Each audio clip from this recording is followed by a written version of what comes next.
let it go, let it be, let it roll.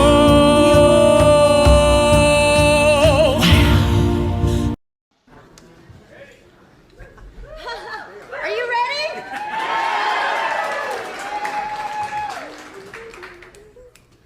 One, two, one, two.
Wow, that was amazing. Thank you so much.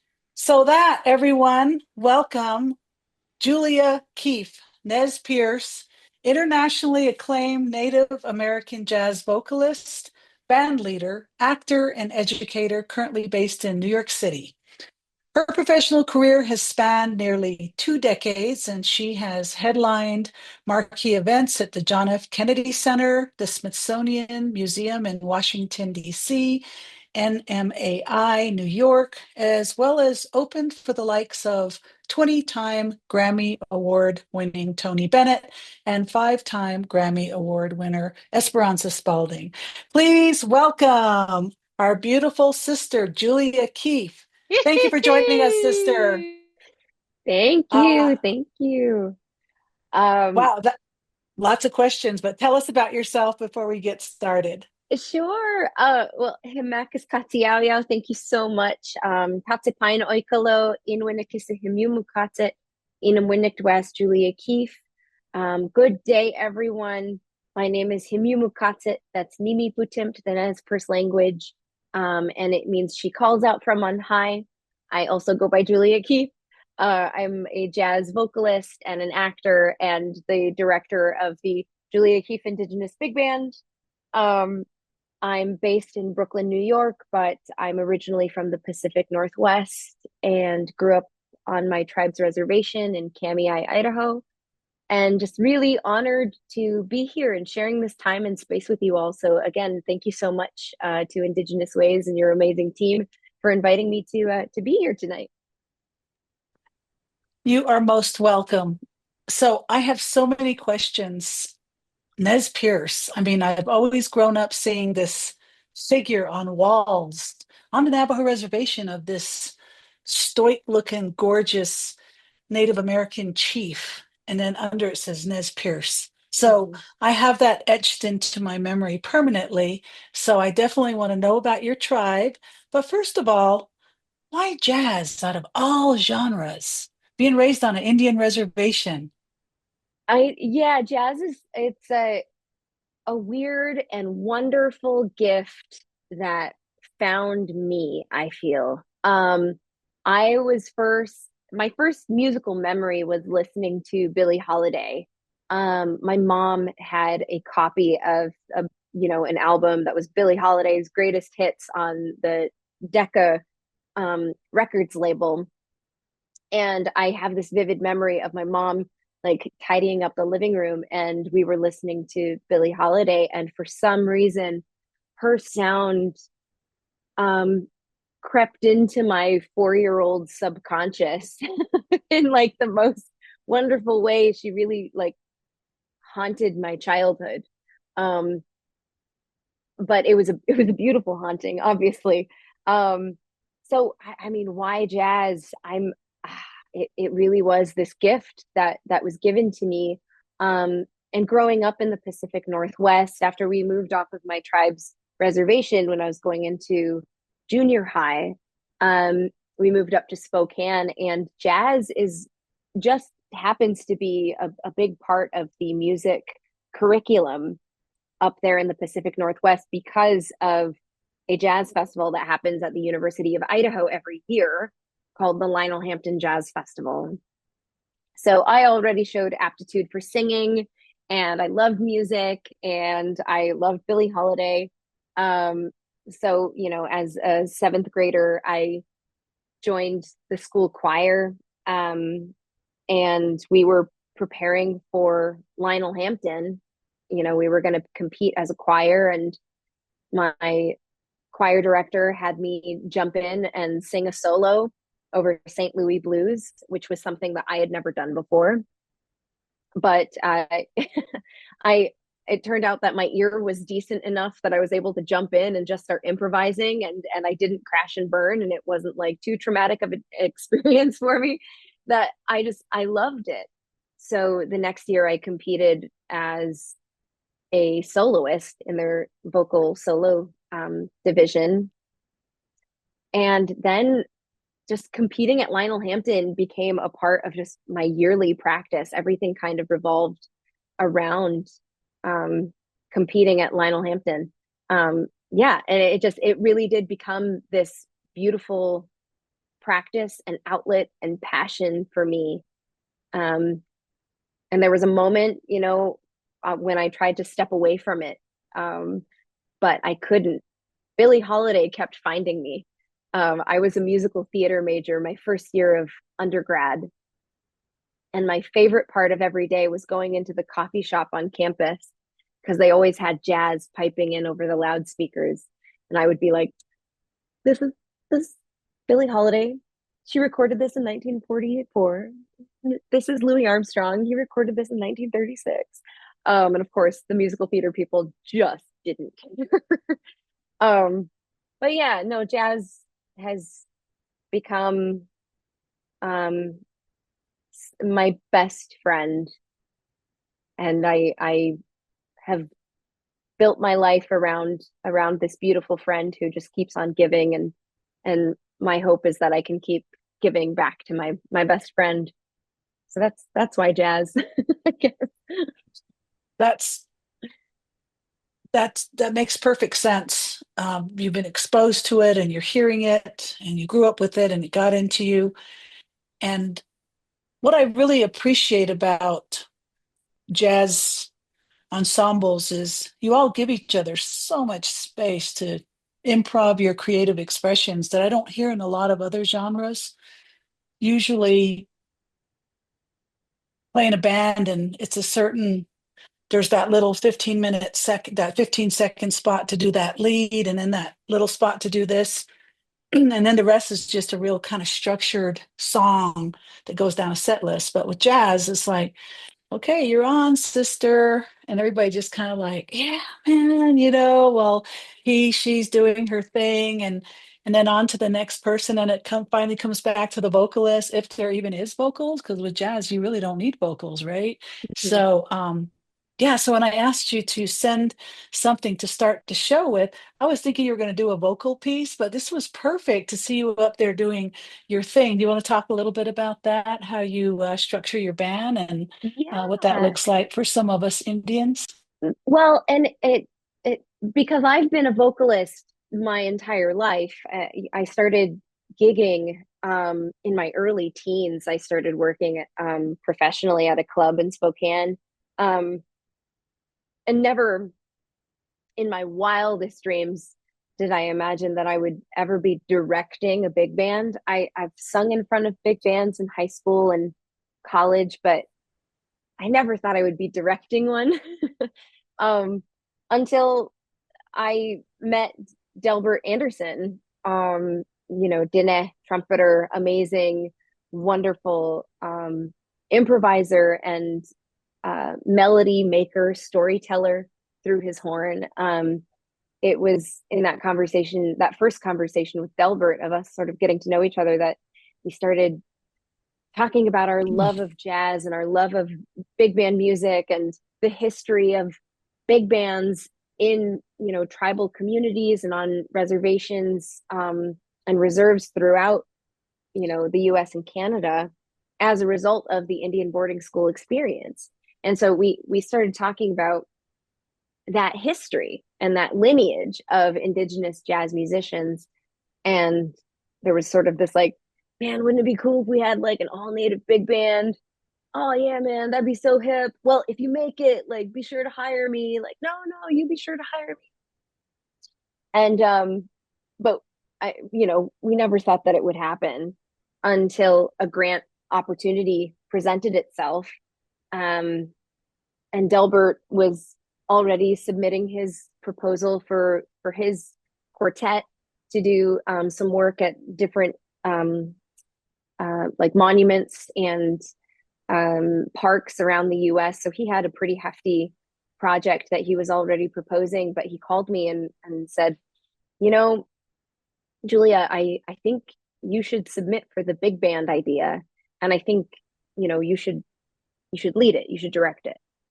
And so I put together this behemoth of a proposal, and we got the funding, we conducted the outreach, we filled out the personnel, and we had virtual auditions because this was still in the midst of COVID. But that that transition for me from vocalist, which within the jazz community is, it almost has sort of like a negative connotation. There's sort of a stigma around being a jazz vocalist as someone who doesn't practice and someone who doesn't know what they're doing, and it's really an unfortunate um, prescription for my primary instrument. But it's also something that I've also internalized from the years of just being a jazz vocalist. When you hear it enough, it kind of starts to seep in. You marinate in that commentary long enough. So that graduation from vocalist to big band leader was a very transformative thing for me, because not only am I up there and I'm conducting and I'm cueing people and I'm letting people solo and I'm sort of like orchestrating things from the front of the bandstand, but I also walk back and I sing. So not only has it empowered me in this way of, I'm the woman in charge at the front of the band, but it's also really elevated for me that role of vocalist, that role of the lead instrument at the front of the band. And I think it's healed a lot of that commentary and that internal bias that I've had from the commentary over the course of my life. But a couple of folks were like, man, that's too much for you to do, Julia. It's too much to be conducting the big band and singing. You should get a music director to like conduct the big band. And it's so nuts, because for me, I'm thinking, no, if I'm going to, and I love singing, but if I'm going to bring someone in, it's going to be a vocalist to come in and sing with the band. And I'm going to stay at the front because I take such pride in this work and in this ensemble and in the music that we're doing. Oh man, am I going to cry? Am I going to cry already? We're so soon into this conversation. I can't cry. I take such pride in this work that I want to keep doing it for as long as I'm able. Well, you're certainly off to a really exceptional start. I mean, from AWP 2019 in Los Angeles, and Delbert talking about his Farmington High School band teacher, and you with your story, and just COVID happening and everything just doing what it did. Congratulations. You are a rock star. You're a jazz star. You're a I'm a jazz jazz star. star. How does it feel to be a jazz star?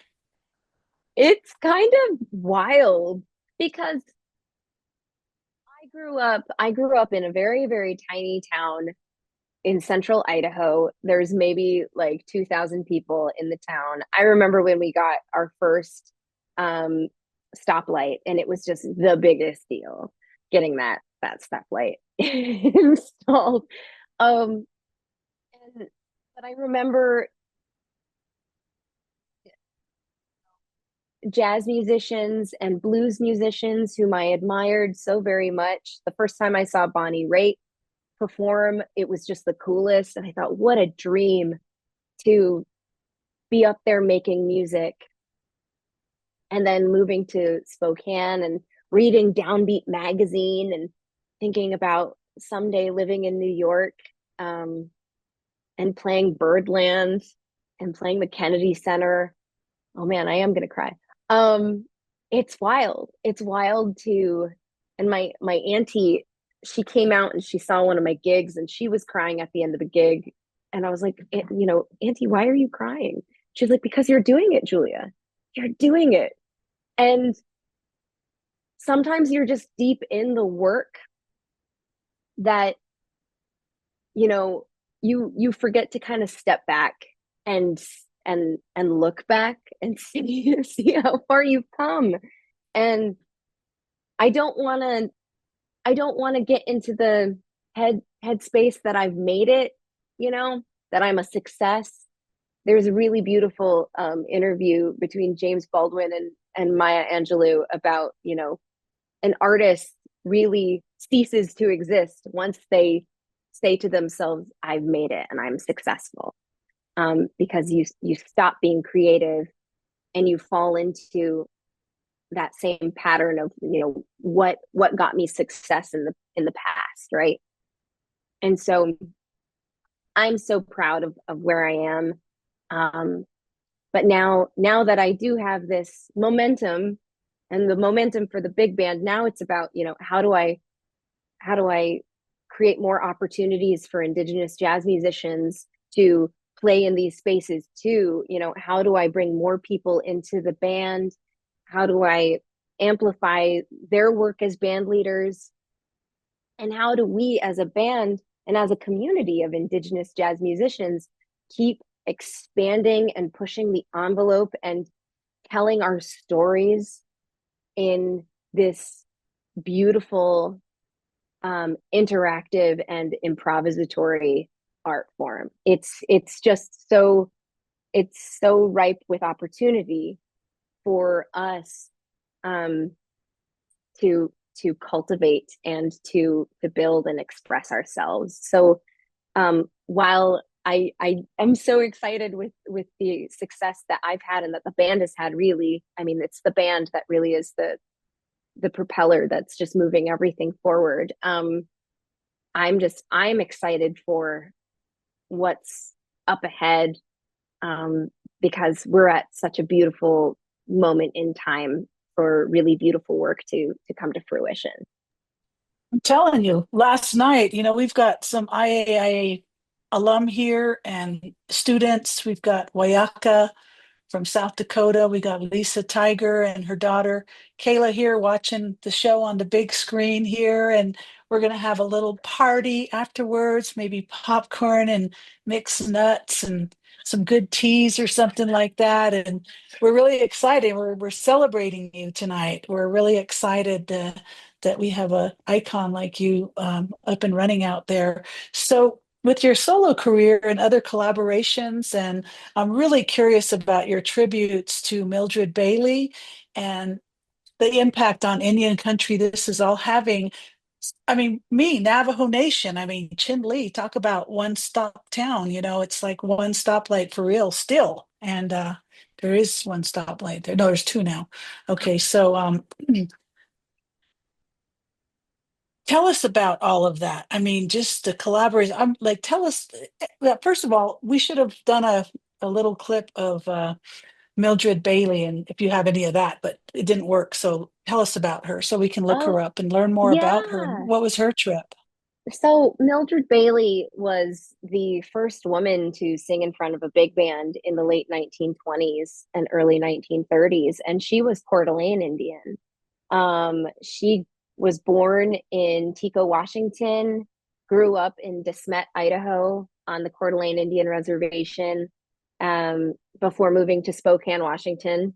She helped Bing Crosby get his start. Bing Crosby and her brother Al Rinker were the Rhythm Boys, and they, so they formed their ensemble. And when Mildred had moved from Spokane, she moved to Seattle and then moved down to Los Angeles and was singing in speakeasies.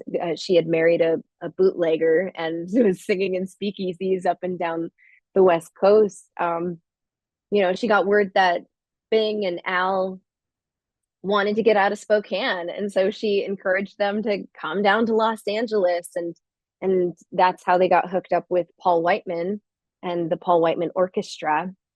And the sort of returning the favor was, introducing Mildred to Paul Whiteman and having her play and having her sing for him. And then next thing you know, she's the first full-time working vocalist with a big band.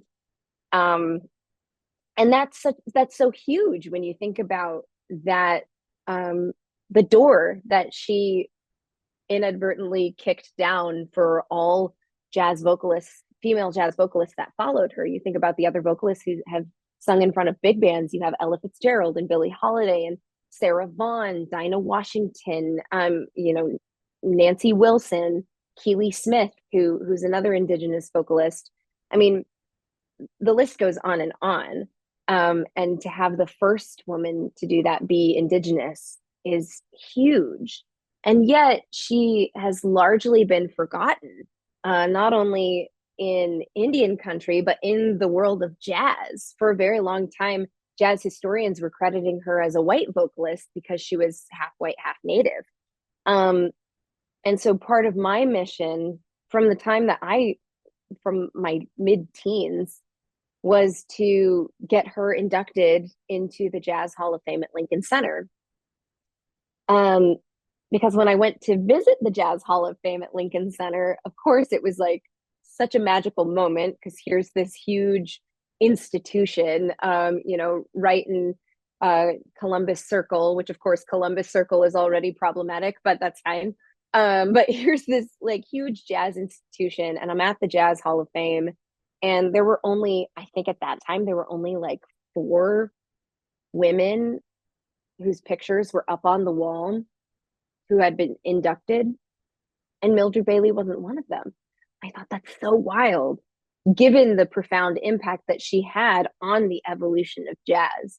So I made it my personal mission to get her inducted into Jazz Hall of Fame at Lincoln Center. And from that, it started off as just dedicating a song to her at my gigs, at this jazz club that has since shut down. It was called Ella's Supper Club in Spokane. I would dedicate a song to Mildred, and I would talk about her. And that was also like within the context, like being able to talk about this other Native woman in jazz also allowed me to talk about my indigeneity in jazz, because often I found that when I would introduce myself as a Native American jazz vocalist, oftentimes I would get met with this sort of like, what do you mean by that? Like people would take like the neither of these things can coexist in a single human at the same time. And so having to kind of either pivot and not talk about it or try to justify it, it was so much easier to do when I was talking about Mildred Bailey, because from a historical standpoint, here's representation. I'm allowed to exist in this space because Mildred Bailey existed here before me. So from, one song at my gigs to, an entire tribute show, to performing the first iteration of my Mildred Bailey project, which I titled Thoroughly Modern Mildred Bailey Songs.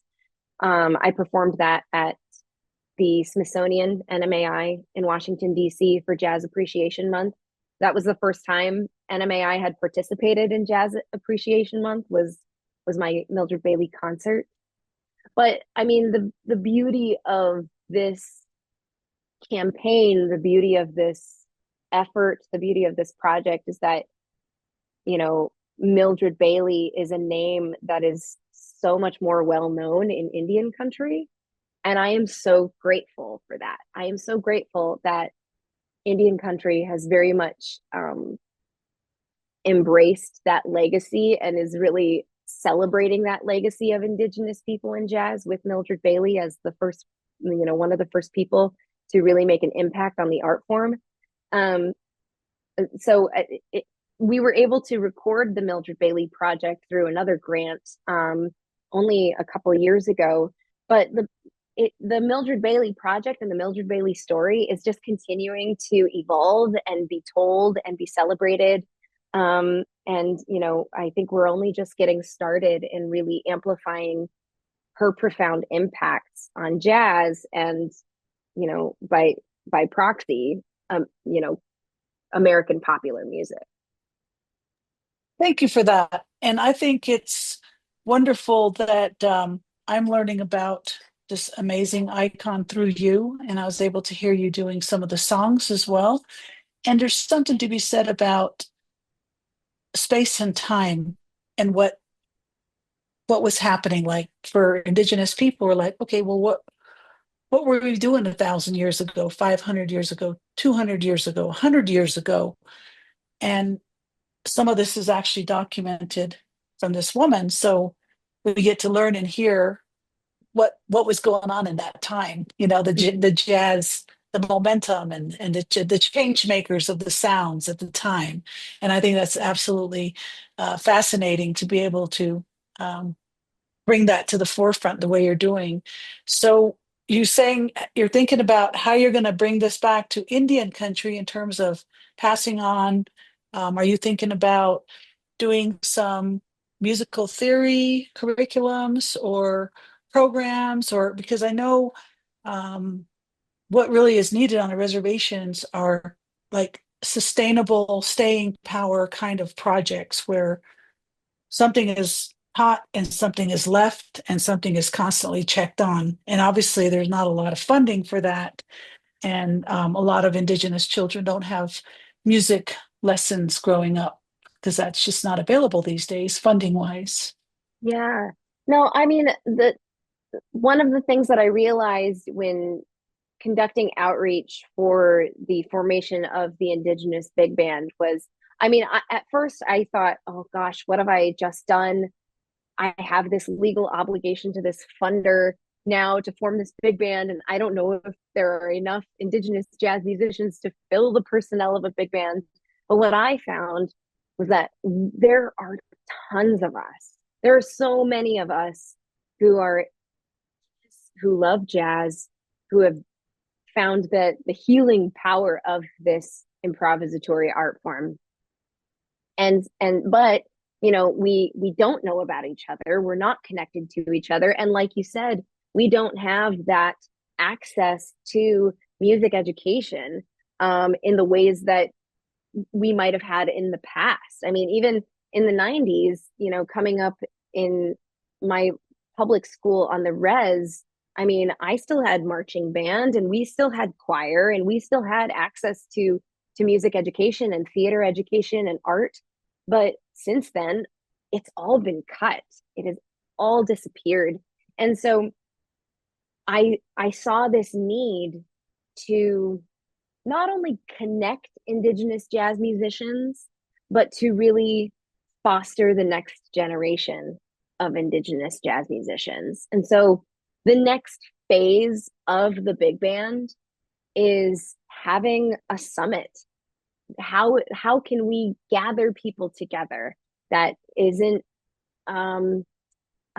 detrimental to them in terms of paying for airplane tickets and paying for food while they're there and paying for lodging and things like that. And through a partnership that I have with Oregon State University, that's something that's very, very plausible.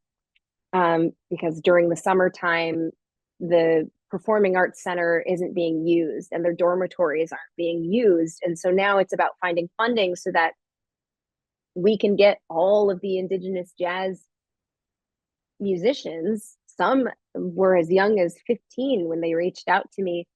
And how do we secure their travel and make sure that they're able to come to this space so that we can workshop music and learn about jazz and learn about Indigenous jazz history and really peer learn and build community together. So then when we do go back to our communities, we have that knowledge with us, right? The difficult thing is, you're right, having that funding to access the education, but also, it is harder to try to go to a community and say, here's what you need, right?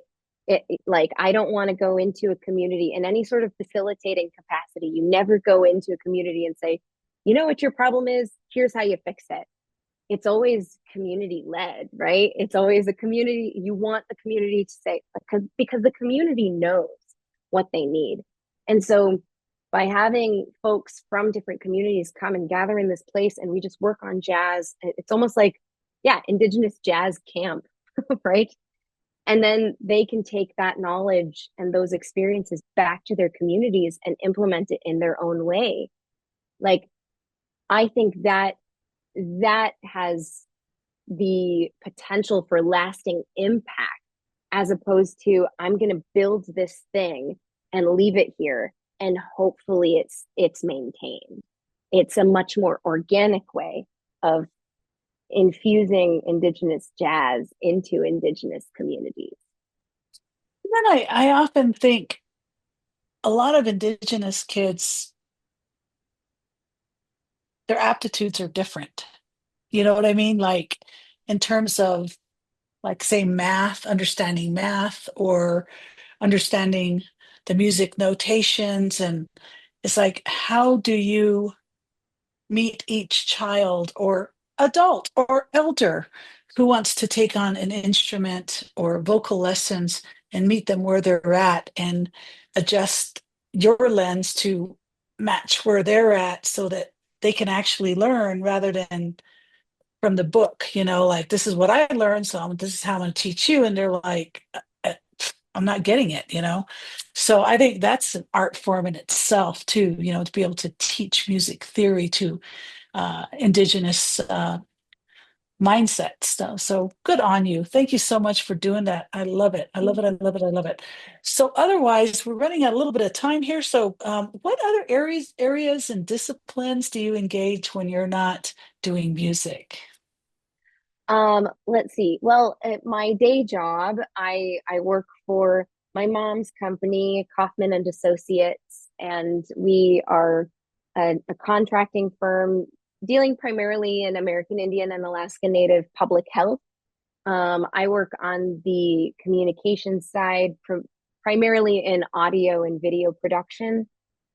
So one of the big and kind of consistent projects that we're working on is, substance use and suicide prevention in Indian country amongst Indigenous youth, which is a really beautiful thing and has been profoundly impactful on my artistry, and seeing music as a protective factor, and a very profound experiential therapy in Indian country when talking about substance use and suicide prevention. And then beyond that, I'm also an actor. I'm also a composer, and I am a dog mom and a cat mom. I'm trying to think what else that I do. I feel like I do a lot, but then at the same time, I don't do enough. I don't know. That's just Well, my next question to that is important for everyone, and this is for all of us. Talk to us about the self-care.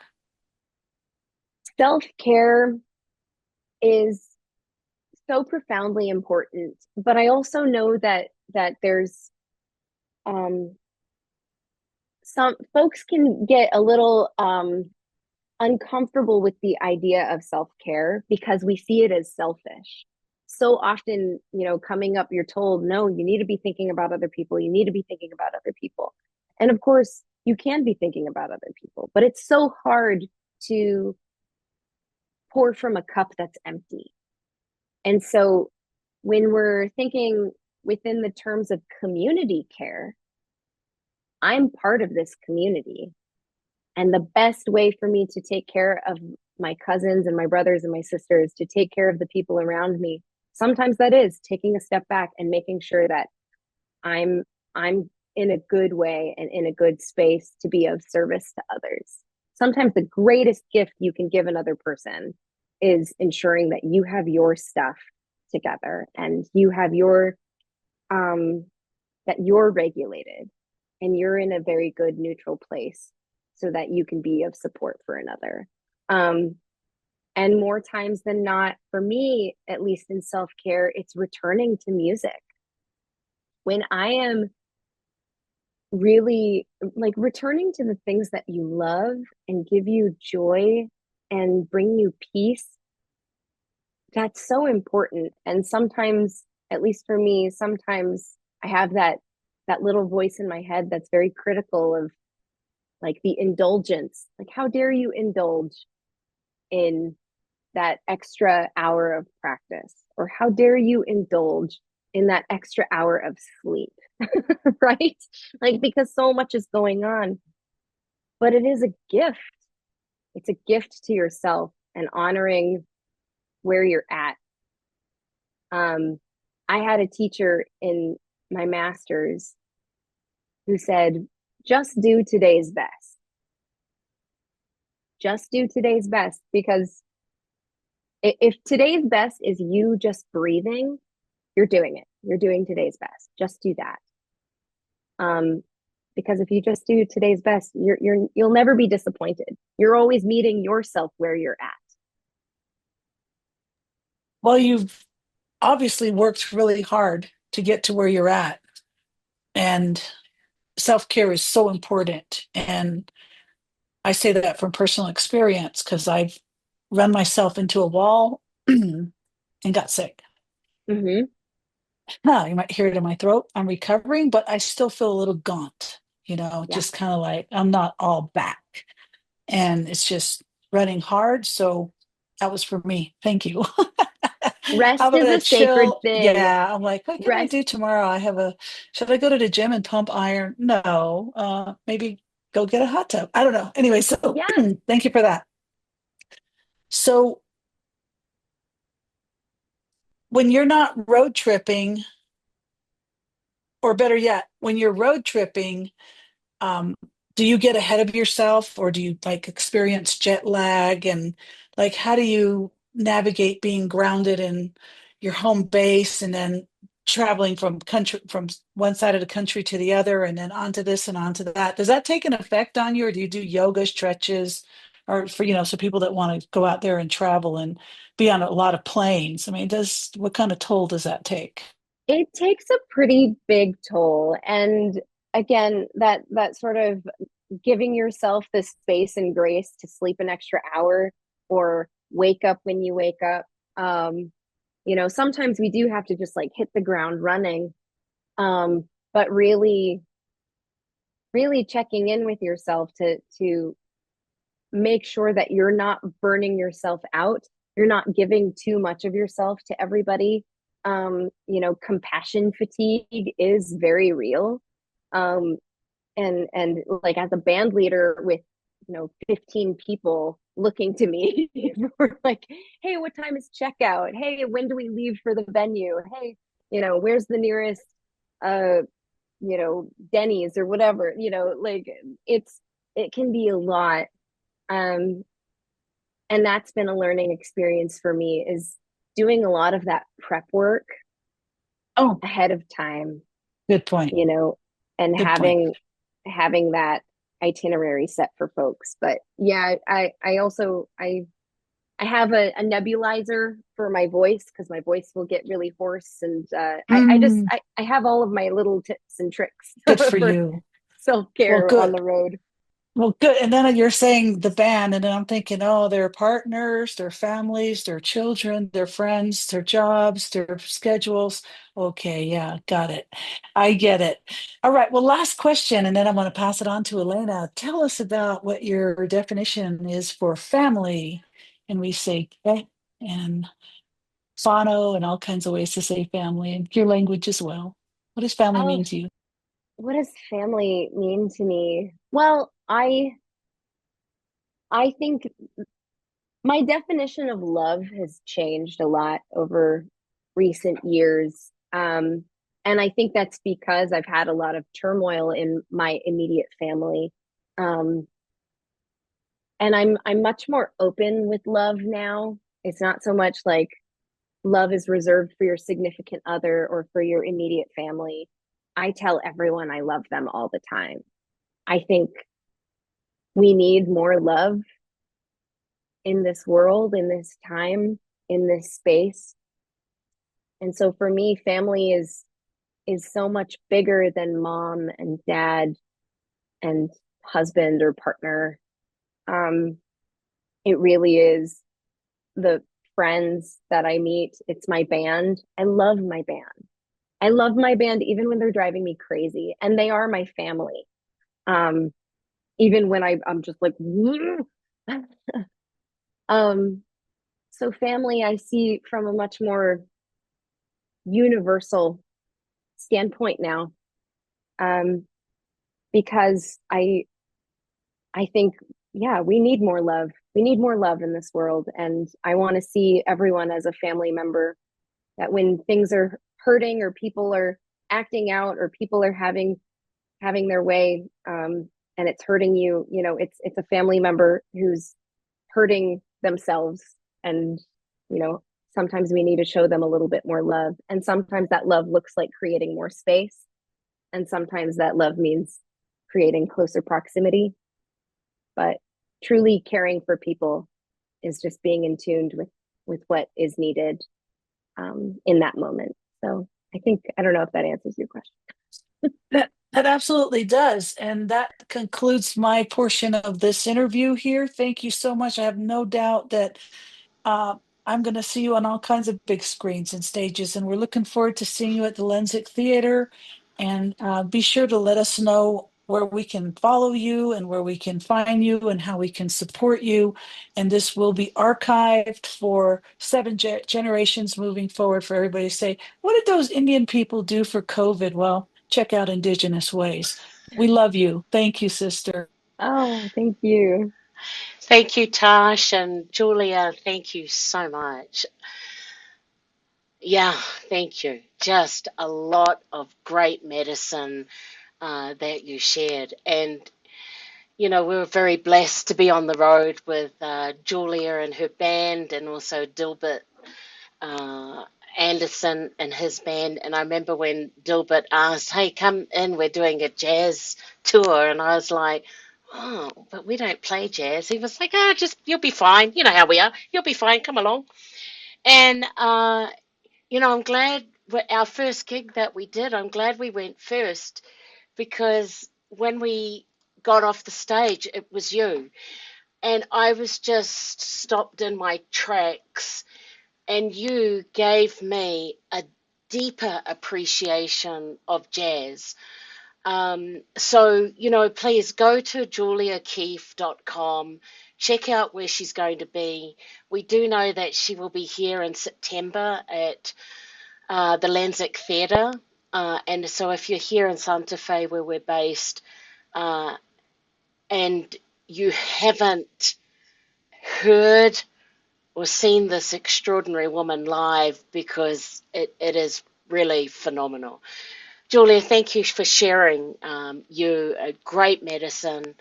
I also want to give a shout out to Joy Harjo, who is on, and thank you, Joy, for your walk, but also being on too, in that sense of this is what we do and supporting each other in the arts.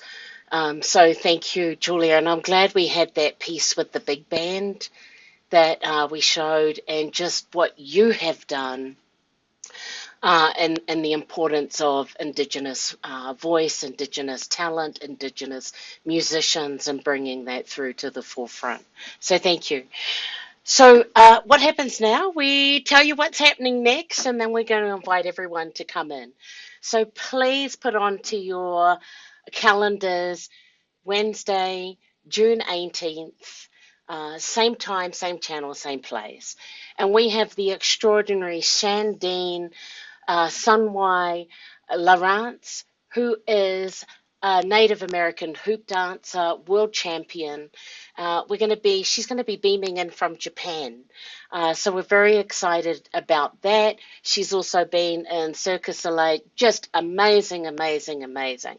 So she's going to be sharing about what she's been up to, her amazing talent and gift. So please book that in, and we'll look forward to seeing you. And as Taj said, in the archives by Friday, you'll see the beautiful Julia's video library archive in there. So please share that with all your friends and family. And also too, as I said, go to her website. It's just extraordinary, the amazing stuff that she has been doing. In our archives, we have got over 200 presenters there since April the 1st, 2020, when we started. We have gained a worldwide audience. So thank you, everyone, for being on live now. Or if you're watching this and the recording, thank you for your wonderful time. Up above my head, you'll see our website, IndigenousWays.org. There you'll see all the archives there. If you want to subscribe to our newsletter, please do, of the amazing things, events that we do, not only the Wisdom Circle where we are now, but also festivals that we do. And also below me, you'll see buzzing along all our social media. If you are on social media, please like or subscribe to Indigenous Ways. We would love you to be a part of that. I also want to give a shout out to our sponsors. We have the New Mexico Music Commission, also the City of Santa Fe Arts and Culture of Why We're Here. Also, we have the National Endowment of the Arts, and also you're all aware of the tremendous cuts across federal departments, including the National Endowments of the Arts. So our funding that we had for this program has been cut, and also through national endowments of humanity. So currently that's 65,000 we've had cut, like other arts organisation across the state. Well, it's important for us to keep going. You know, like Tash asked in that last question about family. You're all our family, our online and family, sometimes in person. We started doing this all volunteer, but it's been your support that has made this possible, and the importance of continuing to doing this of what has happened. So if you have supported us individually, thank you. I want to share of what we did, the first Indigenous Ways Film Festival that we did at the beginning of May. It was just absolutely amazing. We did it at the Institute of American Indian Arts. We had a lot of actors, including who you can see, Raul Max Trujillo, and also Carla Ray, who was in Birds of Crow. And thank you to Dr. Sheila Rocha and also the students of IAIA. We had this amazing planning team to make this possible. You'll see the bottom picture, everyone having a massive feed, thanks to Ranch House, who also donated the food. So it was a wonderful weekend of Indigenous storytelling, including deaf film, which was really important, and having our interpreters, ASL interpreters, there as well. Our last little slide, if you're able to donate and keep us going and supporting our amazing artists that we have, you can go to our website, IndigenousWays.org, also to we've got Venmo and also PayPal that is there, and that is us. Or you can go to our snail mail that is there as well. So this is that wonderful time. I've unhooked everyone as an unhooked. If you want to turn your videos on, or if you want to put a question into the chat box, please do, but this is the time to come out, say hi to Julia, or if you have something that you want to share with Julia, now is the time. We've got a few minutes before the top of the hour. I know sometimes people get very shy about this, but, you know, once we get off, that's it. So this is your extraordinary time to express whatever that is, and I'm going to head back to you, Tash. All right, let's get started with Sierra. Sierra, thank you for joining us. What do you think? I am just blown away.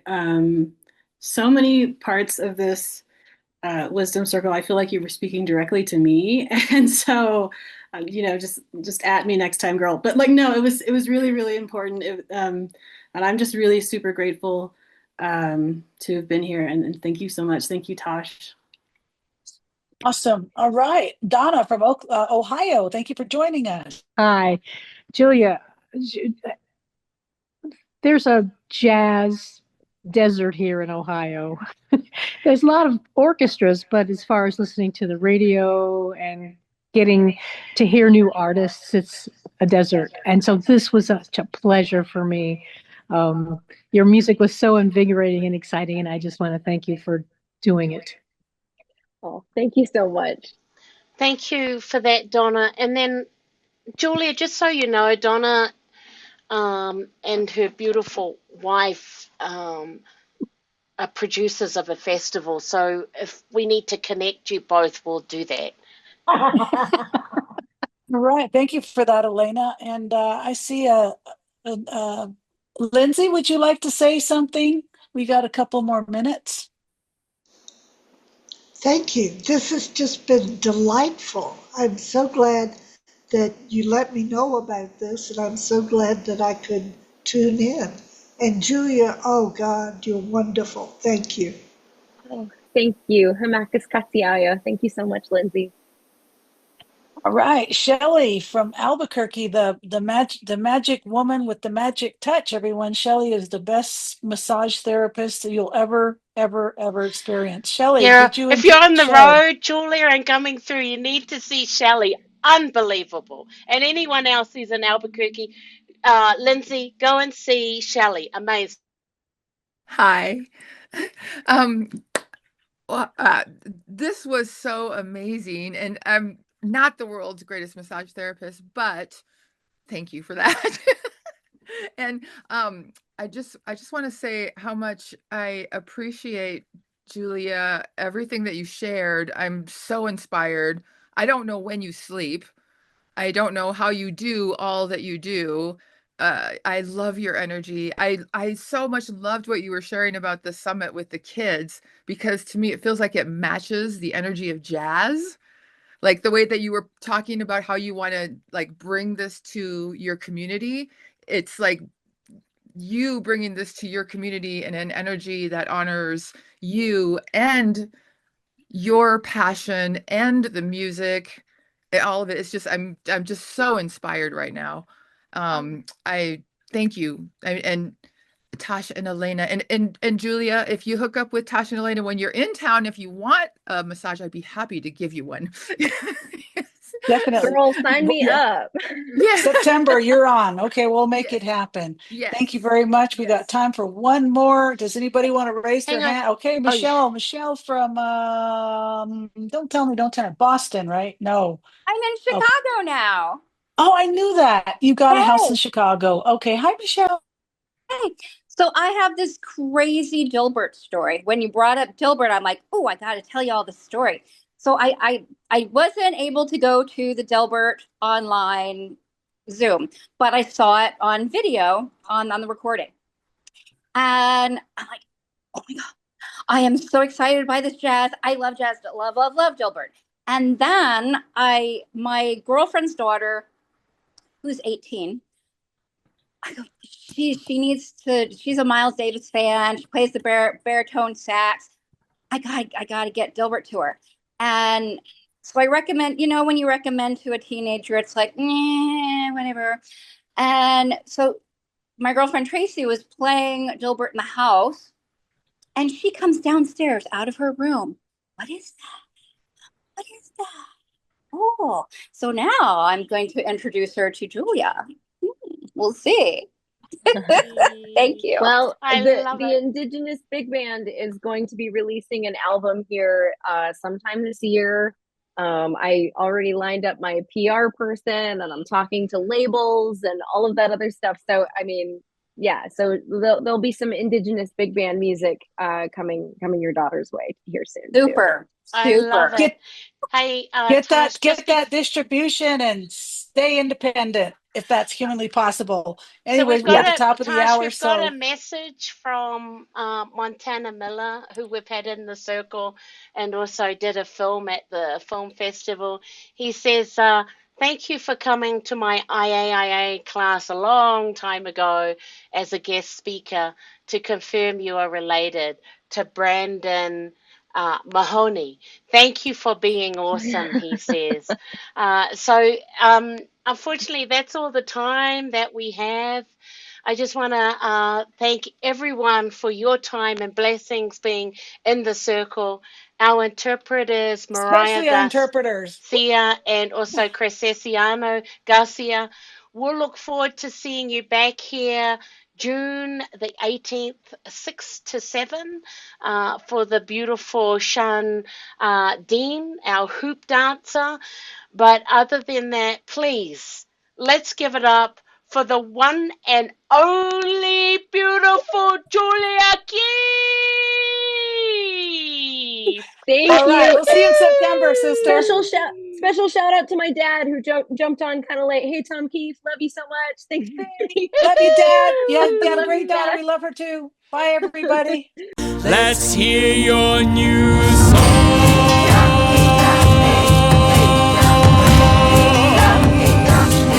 Let it go. Let it be. Let it roll.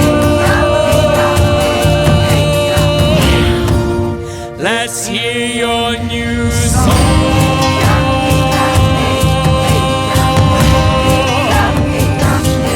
Let it go. Let it be. Let it roll. Let's hear your new song.